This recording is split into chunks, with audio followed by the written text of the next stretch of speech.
Salut, moi c'est la femme du chef. Euh, je vous crois bien portant, pour que vous êtes connectés. Les amis, le monde touche à sa fin. En fait, j'étais de passage sur Facebook et j'ai vu ces posts que vous voyez et il y a eu des commentaires.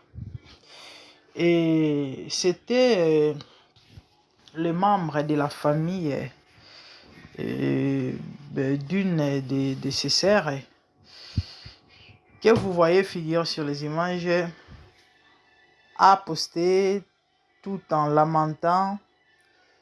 Et en se lamentant, en fait, elle était choquée, triste, et quoi dire, blessée, traumatisée, troublée de voir sa sœur épouser une autre femme. Et qu'est-ce qu'elle avait écrit? Elle a écrit, on t'a conseillé, on t'a parlé, on a tout fait, mais malheureusement, tu as tenu à ta décision et elle ne peut rien faire. Et c'était choquant. Raison pour laquelle je m'étais dérangé, je me suis dit non, je vais faire une courte analyse pour exhorter tous ceux qui nous suivent, les bien-aimés, en disant ceci. Si vous avez un ami, un proche, un membre de la famille, qui ou soit lesbienne ou encore homosexuel, priez pour la personne. La Bible déclare que derrière toute chose, il y a un esprit. Et croyez-moi, d'elle-même, ou encore de lui-même, il ne peut pas poser cet acte parce que Dieu, en créant l'homme, il a mis la conscience dans l'homme. Connaître Dieu ou pas, homme reste homme, femme reste femme. Et lorsqu'une personne qui est femme et se voit en elle qu'elle n'est pas une femme mais qu'elle est un homme, vice-versa. Un homme, voit qu'il est une femme au lieu d'être un homme, et c'est une possession. C'est une possession démoniaque qui ne peut écouter que les langages spirituels d'un esprit plus fort qui est le Saint-Esprit. Donc parler, conseiller ne changera rien. Et c'est vrai, il faut parler, mais il faut surtout prier. Ça fait trop mal et triste surtout de voir une personne qu'on aime en arriver jusque-là. Et les amis plus graves, ta sœur ou encore ton frère. Le monde touche à sa fin. Quelques décennies avant, ces choses, si je peux dire, bon, c'est vrai, ça existait, mais si je pouvais dire que cela n'existait pas, c'est simplement parce que on ne voyait pas ça, on ne connaissait pas ça. Ah oui, surtout nous qui venons de l'Afrique. Et aujourd'hui, avec l'ampleur et que ces choses prennent et partout dans le monde, pas seulement en Europe ou encore aux États-Unis, même en Afrique bien sûr, et cela prouve ou encore montre que le Fils de l'homme n'est pas loin. Le Maître, le Seigneur de gloire n'est pas loin.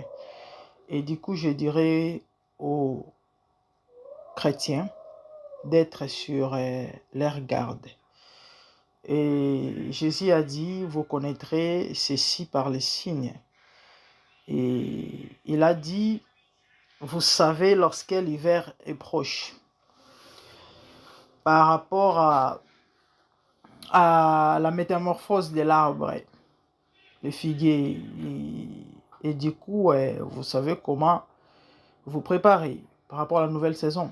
Et de même, lorsque vous verrez tous ces signes, les guerres, les bruits des guerres, le frein, et plein de trucs tels que ça là, l'abomination de la désolation dans les lycéens, la Bible dit que c'est lui qui lui fasse attention.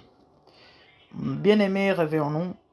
Et nous vivons les temps où les gens sont tellement distraits et ils ne réalisent plus, même ceux qui prient, oublient que nous sommes des passagers sur la terre. Même Jésus ne revenait pas maintenant, la mort peut nous surprendre n'importe quand. Et surtout ces temps, vous allez constater que les gens meurent, même les jeunes, même les enfants, même les adolescents. Avant, c'était très difficile de voir la mort d'un jeune et d'un enfant, parce que c'était plus les vieillards, si je peux dire. Ah oui. Mais aujourd'hui, au lieu que les parents au lieu que les enfants enterrent leurs parents, c'est le contraire. C'est les parents qui sont en train d'enterrer leurs enfants. Donc du coup, cela doit nous interpeller. Une personne spirituelle sait faire la lecture, dit-on. Une personne spirituelle sait faire la lecture, bien aimé, par rapport aux signes, comprendre les temps, la saison. Et par cette émission, je vais encourager, je vais exhorter, je vais rappeler aux enfants de Dieu dont nous sommes, aux chrétiens, que le Maître est à la porte. Jésus revient très bientôt, donc nous devons être prêts.